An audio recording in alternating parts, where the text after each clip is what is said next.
एक तरफ 29 किलोमीटर की दूरी पर है पाकिस्तानी मकबूजा जम्मू कश्मीर का शहर मीरपुर और दूसरी तरफ 35 किलोमीटर की दूरी पर है एक और शहर कोटली, जो दोनों अपनी अपनी जगह पर पाकिस्तानी मकबूजा जम्मू कश्मीर के बड़े शहर हैं। अब आप सोच रहे होंगे कि ये पत्थर कहाँ पर है। दरअसल ये मील का पत्थर राजौरी से नौशहरा सब डिवीज़न से होते हुए जब हम जंगड़ की तरफ आते हैं तो जंगड़ चौक में है। अब इस पत्थर को यहाँ लगाने का मकसद ये है कि ये अपने ज़माने में ये रूट जो है ये एक बड़ा ट्रेड रूट होता था और अगर आप तारीख़ के पन्नों को पलटेंगे तो उस दौरान आपको ये देखने को मिलेगा कि जिस वक्त हिंदुस्तान की पार्टीशन से पहले ये पूरा एक मुल्क हुआ करता था, उस वक्त जो ट्रेड होता था या फिर जो व्यापारी लोग एक जगह से दूसरी जगह पर अपना साजो सामान लाते थे, ले जाते थे, खरीद फरोख्त होती थी।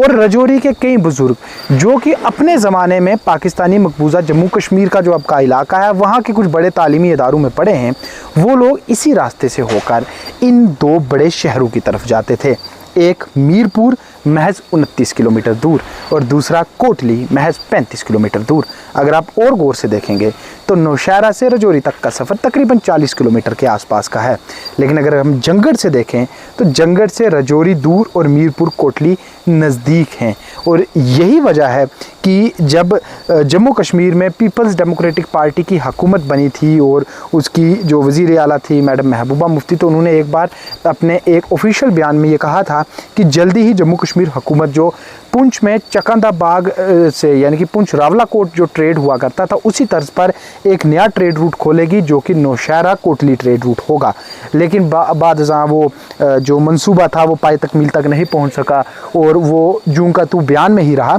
लेकिन ये मील का पत्थर ना सिर्फ एक डिस्टेंस को, एक फासले को दर्शाता है, बल्कि ये हिंदुस्तान की उस तारीख़ का भी एक मील का पत्थर है जो तारीख़ अभी भी पन्नों में दर्ज है, लेकिन बदकिस्मती से सरहद से बंटवारे में है। और ये मील का पत्थर हम सबको वो दौर ज़रूर याद करवाएगा जिस दौर में 1947 से कबल ये मुल्क एक हुआ करता था। और मैं यकीनन कह सकता हूँ कि इस मील के पत्थर की अहमियत हर दिन के साथ बढ़ती जाएगी। शुक्रिया।